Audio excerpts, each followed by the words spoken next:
Hello friends, welcome back to new study point. मैं हूं मोनिका और आज मैं लेकर आई हूं BPSC 107 कोड, जिस बुक का नाम है अंतरराष्ट्रीय संबंध के दृष्टिकोण और विश्व इतिहास।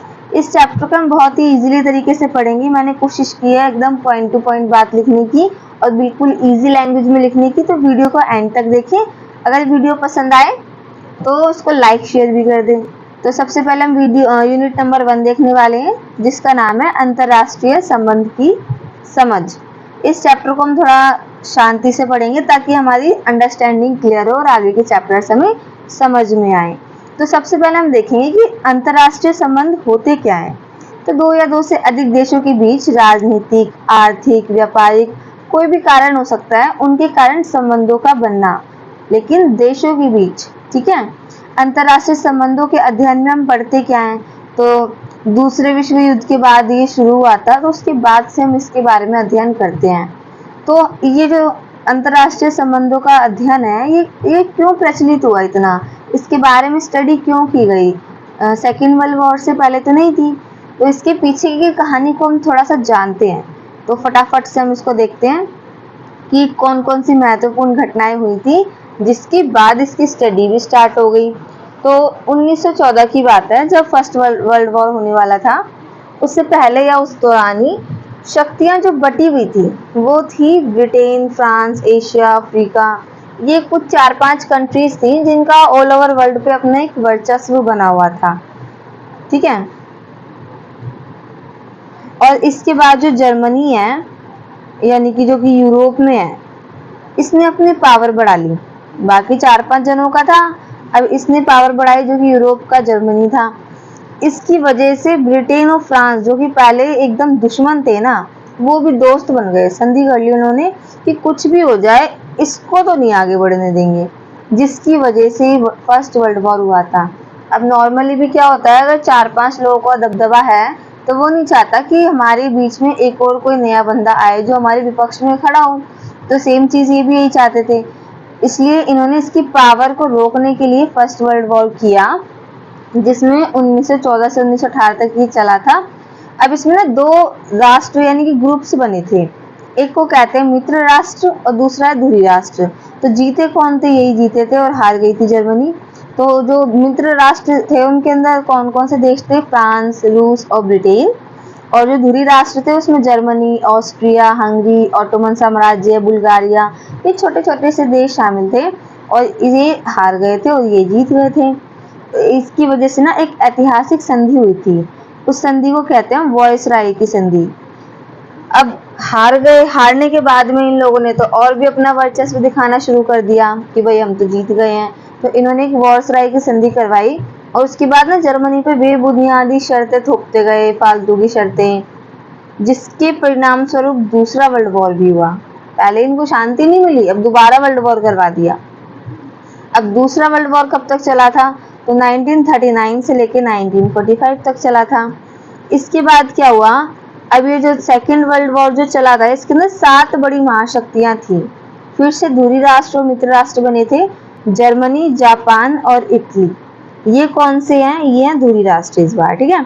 और मित्र राष्ट्र कौन है, ब्रिटेन, फ्रांस, ये सब। तो इसके अंदर ना जर्मनी, इटली, जापान, यानी कि धुरी राष्ट्र थे, ये तो हार गए थे, इन्होंने आत्मसमर्पण कर दिया था, पहले ही सरेंडर कर लिया था। लेकिन जो ब्रिटेन और फ्रांस है, इन वाले राज्यों के, ये भी कोई ज्यादा तरक्की पे नहीं रहे थे। ये भी एकदम लॉस हो चुका था इनका भी, बहुत बुरी तरीके से ब्रिटेन का, फ्रांस का लॉस हो चुका था बहुत ज्यादा ही। इसके बाद क्या हुआ, इसके बाद ना विश्व की राजनीति बदलनी स्टार्ट हो गई। एकदम से अचानक से परिवर्तन आने स्टार्ट हुए और अंतरराष्ट्रीय संबंधों पर अध्ययन शुरू हो गया कि ऐसे क्या क्या चीजें हुई जिसकी वजह से जो राजनीति है वो चेंज हो गई, या फिर जो देश हैं वो, इस टाइम ना देश भी बहुत आजाद हुए थे।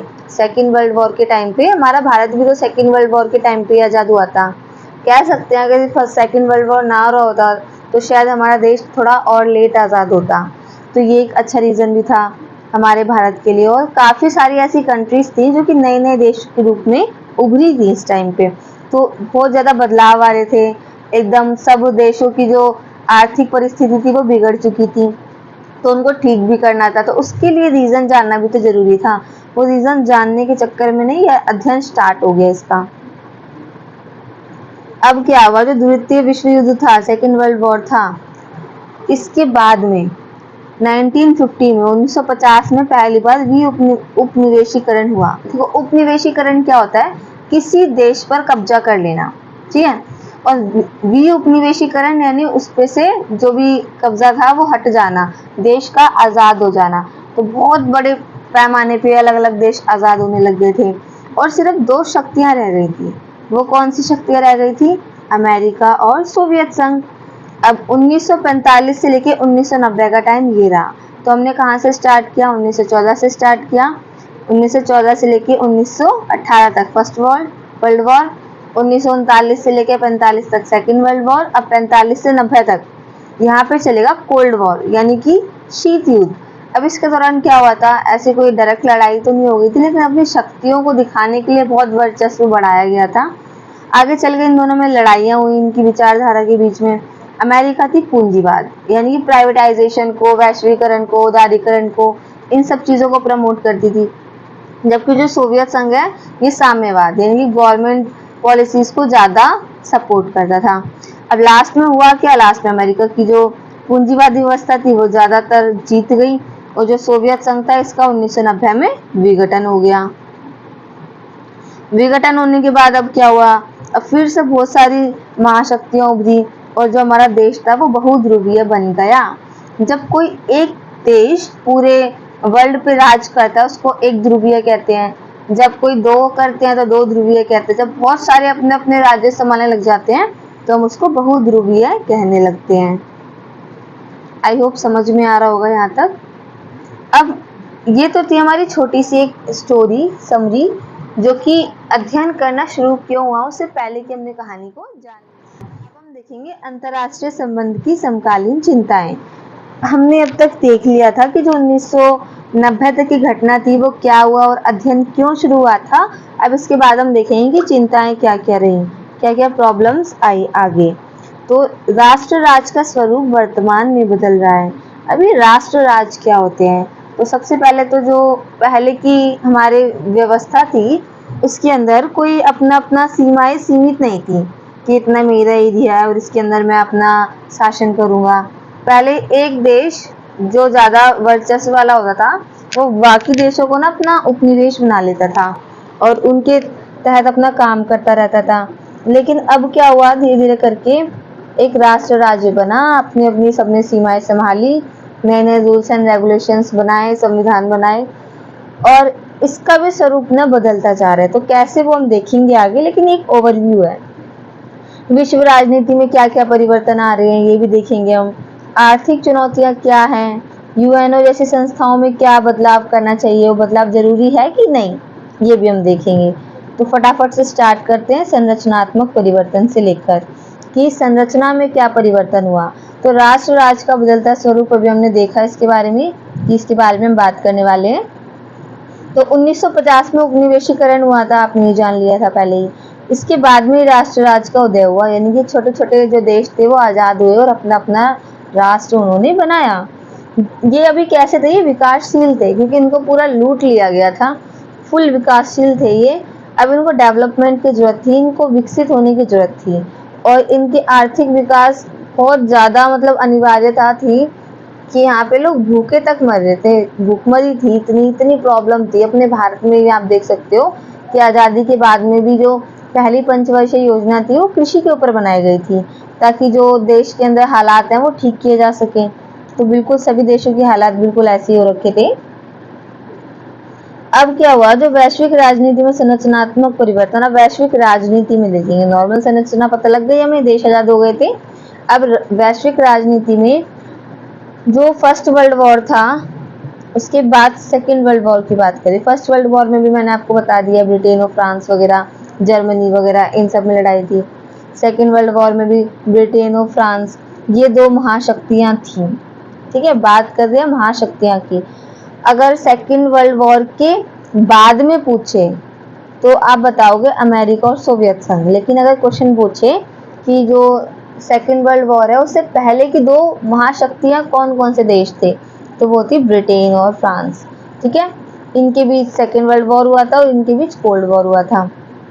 इसमें तो जर्मनी के थ्रू हुआ था, ये लोग तो अलग थे।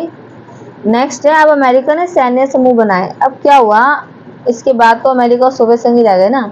अब अमेरिका ने अपने सैनिक समूह बनाए और सोवियत संघ ने अपने सैनिक समूह बनाए। देखो आज के टाइम पे क्या हो रहा है, आर्थिक व्यवस्था सबसे ज्यादा एक तरीके से मैटर करती है।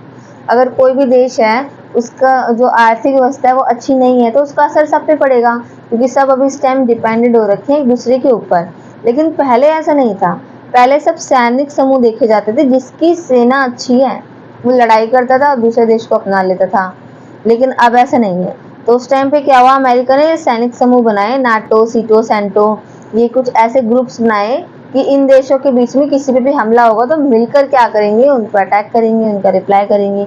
तो सोवियत संघ ने कहा भाई हम क्यों पीछे हटे, तो सोवियत संघ ने बनाया वार्सो संधि, एक वार्सो ग्रुप बनाया था, वार्सो ग्रुप। अब इसके बाद में ना, जब अमेरिका और सोवियत संघ दो महाशक्तियां रह गई थी तो इसको ध्रुवीय दुनिया कहा गया, यानी कि ऐसी दुनिया जिसके अंदर दो ध्रुव थे, दो, एक अमेरिका और एक सोवियत संघ। 1945 से 1990 तक का ये टाइम रहा था। कहा जाता है कि भविष्य के अंदर, ठीक है, भविष्य के अंदर जापान, जर्मनी, चीन, भारत ऐसी शक्तियों का भी उदय होगा और ये जो दो ध्रुवीय है ये बहुध्रुवीय बन जाएगा, क्योंकि सोवियत संघ विघटन के बाद में अमेरिका का वर्चस्व अभी तक रहता है, ठीक है, वर्चस्व बहुत है इसका। लेकिन कहा जा रहा है कि आने वाले टाइम पे अब भारत भी विकसित होने की एक तरीके से लाइन पे आने वाला है, चीन भी, इसके पास भी काफी सारी चीजें हो चुकी हैं, जापान टेक्नोलॉजी में कितना आगे है, जर्मनी हो गया। तो ये सब भी अलग अलग ध्रुव बनेंगे आगे और आने वाले टाइम पे इनका वर्चस्व भी हमें देखने को मिल सकता है। अब 21वीं सदी में क्या क्या चेंजेस हैं, तो 21वीं सदी के अंदर बहु केंद्रीयवाद के विचार उभरे, यानी बहुत सारे केंद्र बनाए जाएं, सिर्फ एक केंद्र पर हमारी दुनिया नहीं चल सकती है। रूस, चीन, जापान, यूरोप संघ, भारत, ब्राजील, G20, ये कुछ ऐसे देश थे, इन्होंने कहा कि भाई अब हमें विकसित तो होना है और विकसित ना अकेले नहीं हो सकते हैं, विकसित के लिए हमें ग्रुप वगैरह बनाने पड़ेंगे। अब कुछ टाइम बाद क्या हुआ कि इन सब पे तो सबने अपना विकास किया, विकास पे जोरदार एक तरीके से ताकत लगा दी। इसके बाद इन्होंने ना और भी हमलों के बारे में जाना कि आतंकवादी समस्याएं हो रखी हैं इस टाइम पे, है ना। और अमेरिका का जो प्रभुत्व है उसको कम करने के लिए गुटबंदी शुरू हुई। अमेरिका सिर्फ अपनी अपनी चलाया जा रहा था, इसके लिए अलग ग्रुप में मिला और अलग ग्रुप मिलके उससे बात कर रहे थे। ब्रिक्स जैसे संगठनाएं बनी थी, इसके अंदर अलग अलग देश शामिल हुए थे। अब हम देखेंगे आर्थिक परिवर्तन। आई होप इतना क्लियर हुआ होगा। आर्थिक परिवर्तन के अंदर वैश्वीकरण की शुरुआत हुई, बहुत बड़ा चेंज था ये वर्ल्ड के लिए। इसके अंदर कॉर्पोरेट सेक्टर पर ध्यान दिया गया, सारे के सारे देश एक दूसरे से जुड़ पाए, उनकी टेक्नोलॉजी का इस्तेमाल कर पाए, सतत विकास हुआ, एक अच्छा कंटिन्यू विकास हुआ। लेकिन इसका नकारात्मक प्रभाव ये रहा कि जो अमीर थे वो और अमीर होते गए और जो गरीब थे वो और गरीब होते गए, क्योंकि पूंजीवादी सेक्टर को बढ़ावा ज्यादा मिला था इसमें। अब हम देखेंगे उभरते क्षेत्रीय समूह। तो क्या क्या क्षेत्र थे जो उभर रहे थे इस टाइम पे, तो सब देशों को ये समझ आ चुका था कि जो हमारा देश है ना वो अकेले विकसित नहीं हो सकता है, हमें क्या चाहिए, हमें उसके लिए ग्रुप बनाने चाहिए। अब आप लोग सोचो कोई असाइनमेंट बना रहे हो और आप अकेले ही बना रहे हो तो आपको टाइम लगेगा, ऐसा नहीं कि बनेगा नहीं, टाइम लगेगा। ऐसे ही देश थे, उनको भी विकसित होने के लिए टाइम लगता, लेकिन अगर हम ग्रुप में काम करते हैं तो वो काम जल्दी हो जाता है। तो सबने ग्रुप बनाने स्टार्ट करे। अब उदाहरण मैंने यहाँ पे दिया है आसियान। इस ग्रुप की जो स्थापना थी वो 1967 में हुई थी और इसमें Indonesia, Malaysia, Philippines, Singapore, Thailand, Vietnam, Cambodia, Laos, Myanmar, Brunei, Cambodia ये सब शामिल थे। इनका उद्देश्य क्या था, इनका उद्देश्य था आर्थिक विकास करना, ठीक है। और सोवियत संघ के विघटन के बाद में यूरोपीय यूनियन समूह भी बना। इसके अंदर ये स्थापना 1992 यानी कि 1992 में हुई थी और इसका उद्देश्य भी था अर्थव्यवस्था को ठीक करना। तो ऐसे ऐसे हमारे ग्रुप्स बने थे। अब ये जो यूएन है ना, ये जो यूरोपीय यूनियन समूह है, इसका एक तरीके से हम कह सकते हैं कि अमेरिका के लिए ना खतरा माना जाता है। ये ब्रिटेन इससे अलग हो गया, इसकी वजह से खतरा माना जाता है। अब वर्तमान में क्षेत्रीय समूह उभर रहे हैं। अब हम ये कह सकते हैं कि प्रेजेंट में अलग अलग समूह उभर रहे हैं, छोटे छोटे ग्रुप्स मिलकर एक विकसित होने के लिए कार्य कर रहे हैं। अब हम देखेंगे कि यूएनओ संयुक्त राष्ट्र में परिवर्तन की जरूरत है कि नहीं। तो उससे पहले हम ये तो जान लें कि यूएनओ के बारे में ये है क्या। तो 1914 से 1918 तक फर्स्ट वर्ल्ड हुआ था, ये हमने पढ़ लिया। 1939 से 45 तक सेकेंड वर्ल्ड वॉर हुआ था, ये भी हमने पढ़ लिया। और सेकेंड वर्ल्ड वॉर तो बड़ा खतरनाक था, इसके अंदर एक तरीके से कह सकते हैं एटॉमिक बॉम्ब यूज हुआ था। तो जब पहला वर्ल्ड वॉर हुआ था ना, तो इसके बाद भी लोगों ने सोचा कि इस टाइम पे ना हमारे वर्ल्ड लेवल पे, इंटरनेशनल लेवल पे कोई ऐसा ग्रुप होना चाहिए जो ऐसी लड़ाइयों से बचाए, ऐसी लड़ाइयों के बीच में फैसला ले। तो इस इंटरनेशनल लेवल पर ना लीग ऑफ नेशंस बनाया गया, लेकिन इन लीग ऑफ नेशंस किसी काम का नहीं रहा, क्योंकि जब सेकेंड वर्ल्ड वॉर के अंदर बॉम्ब वगैरह फेंक दिए गए, अमेरिका ने जब उस पर फेंक दिया था जापान पे, तो इसके बाद में क्या हुआ, सेकेंड वर्ल्ड वॉर के बाद यूएनओ का संगठन हुआ, यानी कि यूएनओ बना।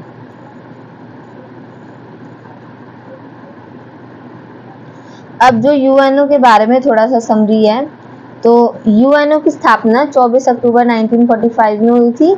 इसके अंदर स्टार्टिंग में 51 देश शामिल थे और इंटरनेशनल लेवल पर ये शांति, महामारी, गरीबी, बेरोजगारी के लिए काम करता है। और आज इसके अंदर 193 देश हैं। यहाँ तक क्लियर है।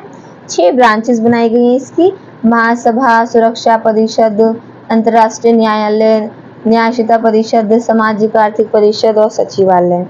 तो इसके बारे में इतना क्लियर हुआ। इस चीज को ध्यान से देखना, पहले 51 देश थे और अब 193 देश हो गए हैं। अब हम देखते हैं इसके अंदर नीड क्या है ना, बदलाव की जरूरत क्यों भाई। तो फटाफट से हम देखते हैं। निर्णयों में केवल विकसित देशों का दबदबा दिखाई देने लग गया। अब पहले भी 51 देश थे और अब भी 51 देश हैं, ऐसे तो कुछ नहीं है। 51 देश से वो 193 हो चुके हैं, यानी कि लगभग डबल हो चुके हैं इसके। तो अब जो पहले के टाइम पे भी जो वीटो पावर थी ना, वो थी 5 देशों के पास, वैसे तो 4 के पास थी, लेकिन जब चीन ने एटॉमिक बॉम्ब बना लिए तो इसको भी शामिल कर लिया गया। तो अमेरिका, ब्रिटेन, फ्रांस, सोवियत संघ और चीन, इसको आप याद कर सकते हो ABCFR से, ठीक है। तो ABCFR America, Britain, China, France और रूस। पहले सोवियत संघ था, बाद में रशिया बन गया क्योंकि इसका विघटन हो गया था। तो ये 5 के पास ना वीटो पावर है। और सिक्योरिटी काउंसिल जो है, कोई भी फैसला लेने के लिए उसके अंदर कितने देश शामिल होते हैं? 15। और 15 में से भी 5 फिक्स है और 9 अनफिक्स है। अगर इन 5 में से एक ने भी किसी फैसले को मना कर दिया तो फिर वो काम आगे हो ही नहीं सकता। लेकिन अब इसकी संख्या को बढ़ाई जानी चाहिए, क्योंकि ये जो 5 है वो निरंकुश होते जा रहे हैं, अपने ऐसे फैसले लेते जा रहे हैं जिन पे सबका हक नहीं है। और दूसरी चीज है कि छोटे छोटे देश है ना, उन पे तो ये लोग तुरंत कार्रवाई करते ही नहीं है। नहीं तो हमारा जो भारत है, भारत पाकिस्तान का 4 बार युद्ध क्यों हुआ? इतने में तो इनको फैसला ले लेना चाहिए था। भारत चीन युद्ध हुआ, इजराइल फिलिस्तीन का संघर्ष भी आप लोग अच्छे से जानते हैं, है ना। चीन ताइवान तिब्बत को नियंत्रण में रखता है, और रूस और यूक्रेन का जो युद्ध चल रहा है उसके अंदर भी, यानी इनको फैसले लेने चाहिए, लेकिन फैसले नहीं ले पा रहे हैं लोग।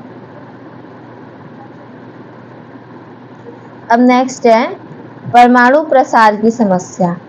अब परमाणु प्रसार यानी कि जो हमारा एटॉमिक बॉम्ब है, उसके लिए आगे क्या क्या चीज हुआ, तो फटाफट से हम पहले ये जानते हैं कि कौन कौन से देशों के पास थे। तो अमेरिका, रूस, फ्रांस, ब्रिटेन और चीन, ये 5 परमाणु संपन्न देश थे। और इनके अलावा भारत, पाकिस्तान, इन सब ने बाद में विकसित किया 1998 के बाद में परमाणु बॉम्ब बनाए। तो इजराइल, ईरान, उत्तर कोरिया जैसे राज्यों ने भी गुप्त परमाणु हथियार बना रखे हैं, या फिर कह सकते हैं कि बनाने के कगार पे हैं। अब ये बना क्यों रहे? पहले अमेरिका वगैरह के पास, इन 4-5 देशों के पास एटॉमिक बॉम्ब थे, और इन्होंने सोचा कि अगर ये पूरे वर्ल्ड में ही सबके पास हो जाएंगे तो छोटी मोटी लड़ाइयों पर तो सब फिर बॉम्ब फेंकेंगे, है ना। एटॉमिक बॉम्ब का असर कितना बेकार होता है, आप लोग जानते हो। हिरोशिमा और नागासाकी में अभी तक बच्चे दिव्यांग होते हैं, कितनी प्रॉब्लम्स होती है वहाँ पे। तो अगर ऐसे छोटे मोटे युद्धों के अंदर एटॉमिक बॉम्ब फेंकने लगे फिर तो हो जाएगा काम, पूरा वर्ल्ड खत्म एक दिन। तो इसके लिए ना एक कुछ एक्ट बनाए गए, कुछ ऐसे नियम बनाए गए जिसके अंदर लोग जो हैं वो परमाणु बम परीक्षण ना करें, ना बनाएं। तो जैसे कि NPT, परमाणु अप्रसार संधि, इन सब पे अलग अलग देशों से साइन करवाए गए, लेकिन भारत जैसे देशों ने साइन नहीं किया। इन्होंने कहा या तो सबके पास होने चाहिए, चाहे आत्मरक्षा के लिए ही हो, या फिर इनके पास भी नहीं होने चाहिए। अब ये लोग तो खत्म करेंगे नहीं अपने एटॉमिक बॉम्ब्स, तो इन्होंने कहा या तो सबके पास होने चाहिए या इनके पास भी नहीं होने चाहिए। एक तरीके से बात भी सही है।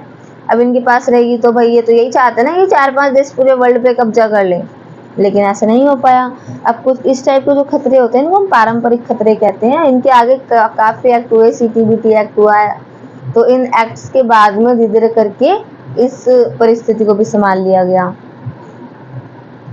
अब नेक्स्ट है गैर पारंपरिक सुरक्षा खतरों का उद्भव। अब पारंपरिक खतरे तो मैंने बता दी, गैर पारंपरिक क्या होता है ये भी यूएनओ के लिए एक चुनौती थी। इसमें आतंकवादी बढ़ रहे थे। अब 26/11 की घटना जो मुंबई की हुई थी वो भी इसका एक उदाहरण लिख सकते हो आप। Taliban, al Qaeda, LET, JEM, IUD ये सारे आतंकी समूह हैं जिन्होंने पूरे दुनिया की नाक में दम कर रखा है, आप ये मान सकते हो। इस समस्याओं के निकलने के लिए भी विश्व को एक होना पड़ेगा, क्योंकि आतंकवादी हमले कुछ छोटी मोटी चीज नहीं होती है। एक बच्चा अनाथ हो जाता है ना, कितने सारे लोग मर जाते हैं बिना किसी रीजन के, कितनी बुरी तरीके से उनकी हत्याएं की जाती हैं, मारा काटा होती है। मतलब आतंकवादी तो बहुत बेकार चीज है, ये एक समस्या है। इसके अलावा नार्को ट्रैफिकिंग की समस्या। ये नार्को ट्रैफिकिंग क्या है, ये यूएनओ के लिए चुनौती है। इसके अंदर ना ड्रग्स की तस्करी की जाती है। अब आप ये मान सकते हो कि एक देश के लिए एक सबसे ज्यादा महत्वपूर्ण चीज क्या है, उसके युवा हैं, ठीक है। तो अगर वहां पे युवा नहीं होंगे तो देश को आगे कौन चलाएगा। देश को चलाने वाला भी युवा है ना। बच्चे तो कमाने जाएंगे नहीं, बूढ़े नहीं कमाने जाएंगे, वो कमा के बैठ चुके हैं। काम करने वाला जो इंसान है वो कौन है, युवा।